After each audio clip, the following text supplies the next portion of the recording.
Dans un petit village de Guinée, un secret vieux de plusieurs siècles était sur le point d'être révélé au grand jour. Au cœur de cette histoire se trouvait un masque ancestral, un artefact interdit que personne ne devait toucher.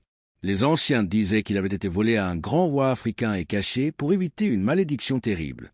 Un jour, Alassane, un marchand d'art sans scrupules, découvrit l'existence du masque dans une grotte cachée. D'après les rumeurs, ce masque valait des millions sur le marché international.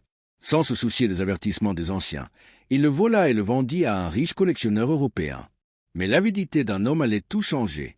Mais dès l'instant où il toucha le masque, tout bascula.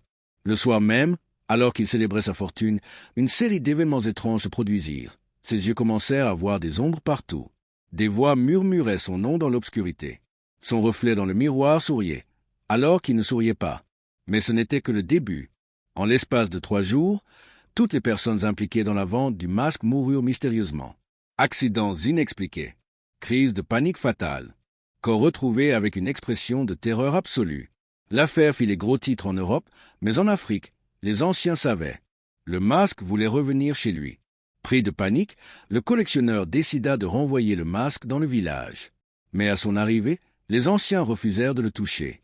Ce n'est plus un masque, c'est un portail vers les ténèbres. Mais il était trop tard. Le village entier fut frappé par une série de malheurs inexplicables.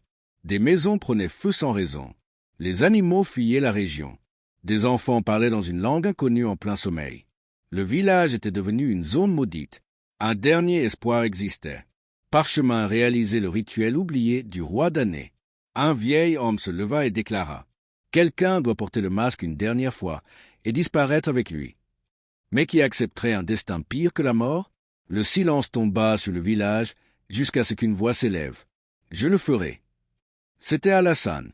Terrifié, il comprit que sa cupidité avait condamné son peuple.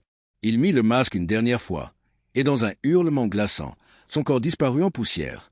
Le masque aussi. Dès cet instant, le village retrouva la paix. Les terres redevinrent fertiles. Les ombres disparurent. Mais une rumeur persiste encore aujourd'hui. Chaque année, à la même date, des étrangers disparaissent dans cette région. Et certains prétendent que, si tu prononces le nom d'Alassane 3 fois devant un miroir, tu verras son visage apparaître derrière toi. Morale de l'histoire. Certains trésors ne doivent jamais être volés. Si cette histoire t'a choqué, partage-la. Penses-tu que les objets peuvent garder une âme? Réagis en commentaire. Abonne-toi pour ne rater aucune histoire mystérieuse.